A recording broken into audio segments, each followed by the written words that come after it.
Olá, seja bem-vindo ao nosso programa Interação em Pauta. Hoje nós estamos falando a respeito de consciência negra. E no bloco anterior eu deixei uma questão polêmica, mas necessária e precisamos falar sobre ela. É a respeito das cotas para a comunidade negra. E a pergunta que eu tinha deixado no ar, professora Vânia, é realmente sobre isso. Existe um argumento muito forte de que esta política reparadora das cotas, ela existe para institucionalizar, acho que seria essa a palavra, o preconceito.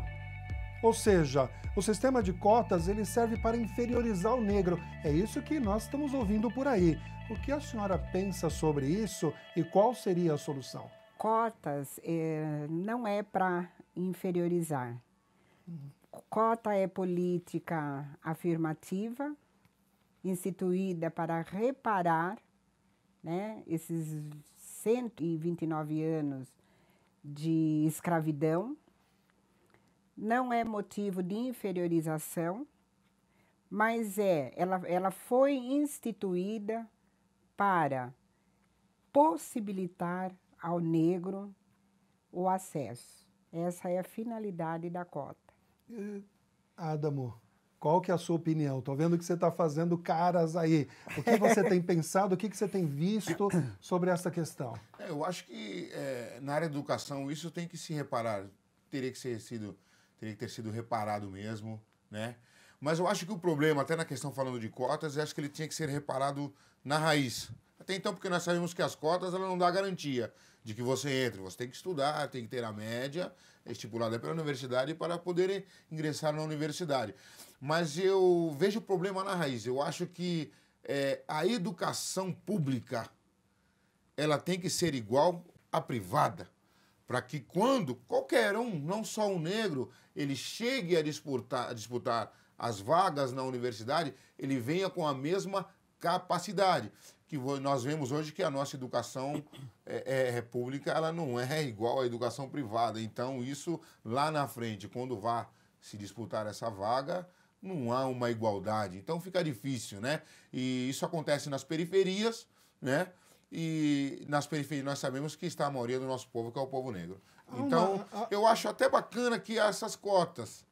Acho bacana que há. Depois ainda de que, quando eu li sobre a lei do boi para os filhos dos agricultores, eu acho que tem. A lei do boi, os filhos dos agricultores tiveram direito a fazer agronomia, né? Fazer universidade, com 50%. Eles tiveram essa oportunidade e essa garantia de fazer essa universidade, até para aqueles que não tinham terra, né? Mas que eram filhos de agricultores. Então, eu acho que tem que ter as cotas, sim, para se reparar e trazer a igualdade, isso para os negros. Uma questão que fica sempre no ar, a senhora já aproveita e faz a sua colocação, mas é que aqueles cotistas que entraram numa universidade, se formaram através de uma bolsa. Ele não é um profissional igual a um profissional que se formou estudando e adquiriu a sua própria condição de entrar na universidade. Professora Vânia. Na realidade, a questão de cotas, tanto no sistema educacional de ensino, quanto no serviço público, porque o federal já tem, né? Alguns municípios também, o cidadão, ele concorre na mesma condição, condição. A prova é a mesma. Em passando, ele é classificado naquela condição da cota, mas ele tem que estudar da mesma forma. Isso é Aliás, muito importante. nós temos dados, né, informações de que os estudantes que adentram ao sistema de ensino através de cota são os que melhor desempenho têm. São os que mais desempenho eles têm. A questão educacional seria um outro ponto.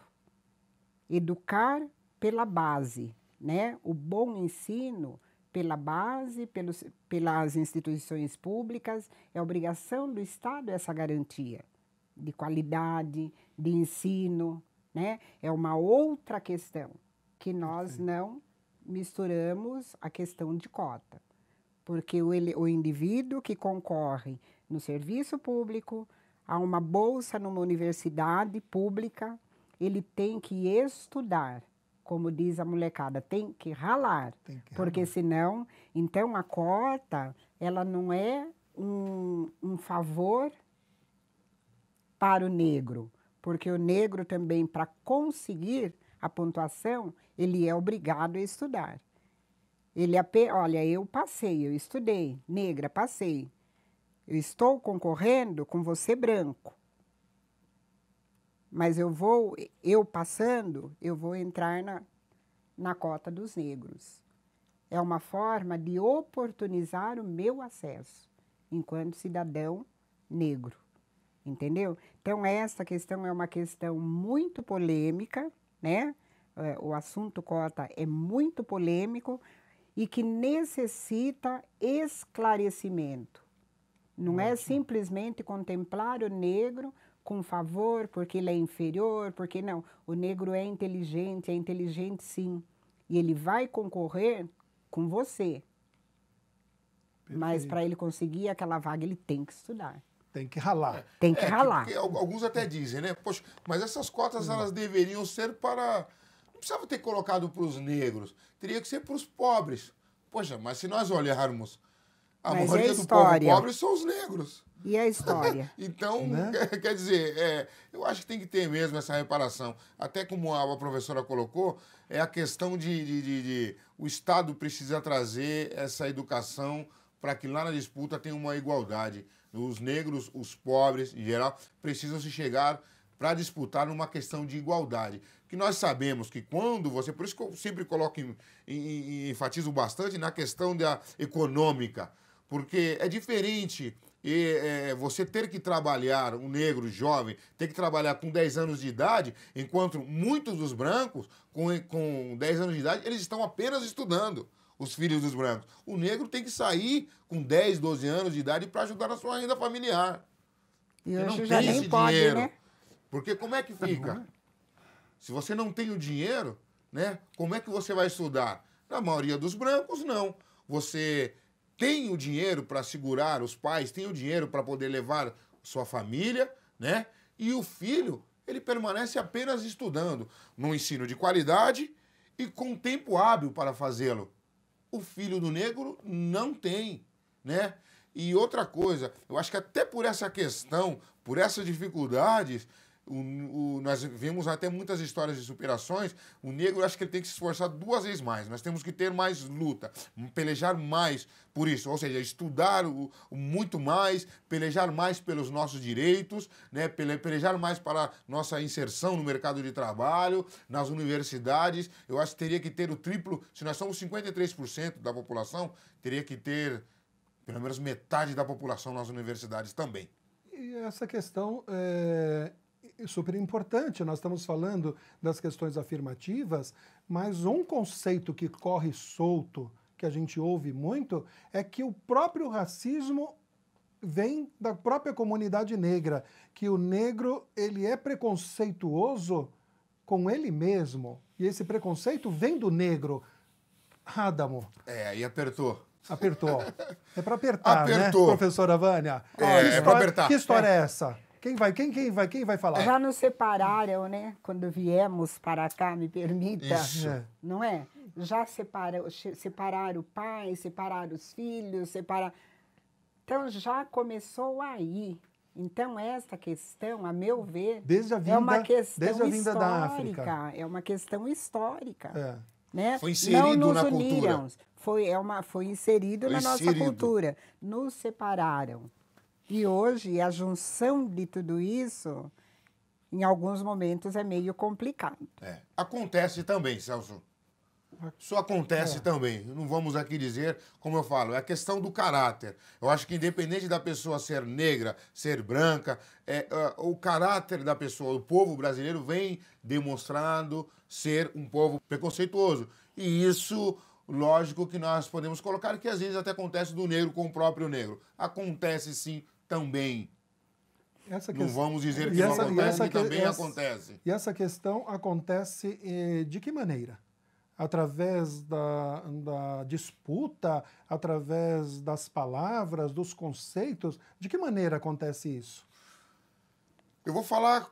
Da sua experiência. Eu vou falar a experiência minha que aconteceu. Você está num carro um pouco melhor, você se depara com um policial que é negro e ele pergunta para você o que você está fazendo com esse carro. Esse carro é seu? Eu acho que na questão social e econômica, isso acontece também. Pelo patamar que você se encontra, né? E às vezes até o fato de... Eu lembro quando eu estava com o meu irmão que hoje mora fora do país, e nós estávamos numa moto no bairro, acabamos de vir do jogo do futebol, e 2 negros policiais nos pararam. Simplesmente, estávamos sem camiseta, mas jovem, 13, 14 anos, acabamos de jogar futebol. Pô, pra onde vocês estão indo? Mas o meu irmão, ele devia ter já uns 18 anos, tinha ingressado no Exército, né? E estava na Polícia Militar, na Polícia do Exército, no PE. E até falou para ele, poxa, eles têm costume de usar Mike, né?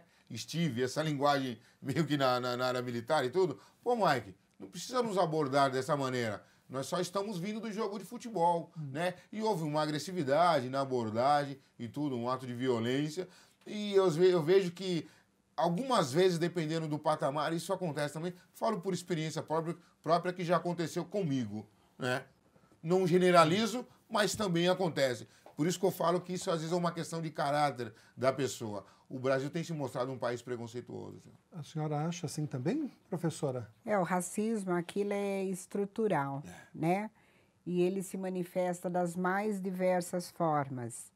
O racismo, o preconceito, a discriminação, ela é inerente à cor do cidadão, tá? E não vamos dizer que, assim sendo, não seja possível e que não exista o preconceito entre nós, né, negros também. O racismo, a discriminação, porque, como diz o Adamo, né, o policial que para o negro que está num carro melhor, numa condição melhor, numa veste melhor. O que é que precisa ainda ser vencido na sociedade? Visto que nós já temos início, ou já está até andado essas políticas reparatórias? Nós precisamos vencer o racismo, em especial o racismo institucional, vencer todas as formas de discriminação e intolerâncias existentes na sociedade. E por que, Celso? Racismo não é coisa de problema de preto. Racismo é problema da sociedade. Todos nós, né, toda a nossa sociedade deveria estar engajada e precisa estar nessa luta. Puxa, infelizmente o nosso tempo se esgotou. Nosso tempo vai terminando. Então, professora Vânia, aproveita, olha para essa câmera aqui e faça as suas considerações finais nesse dia, que é um dia de celebrar a consciência negra. Qual o seu recado? Que esse dia seja um dia de muita reflexão, reflexão para negros e não negros, para que nós possamos não apenas celebrar Zumbi, mas celebrar buscando resgatar a nossa história, buscando resgatar a memória desse povo e lutar para que dias melhores, né, mais harmônicos, com menos racismo, possam acontecer em nossa sociedade. E viva Zumbi dos Palmares. Eu gostaria até de chamar de professor a Adamo. Hoje foi uma aula muito esclarecedora. Olha para aquela câmera também. Qual a mensagem, que recado você deixa para nós? Nós precisamos nos unirmos mais, que assim como o Zumbi dos Palmares, como líder, ele fez isso, fez com que o negro tivesse união. E até hoje nós temos essa dificuldade de nos unirmos. O negro tem que batalhar 2 vezes mais, o negro tem que ingressar nos estudos 2 vezes mais e com certeza nós teremos uma mudança. E eu vejo que agora a mudança é neste momento, porque hoje nós vemos as mídias sociais enfatizando, focando esses tipos de assuntos que são também bastante polêmicos, mas acho que com a união nós vamos conseguir avançar muito.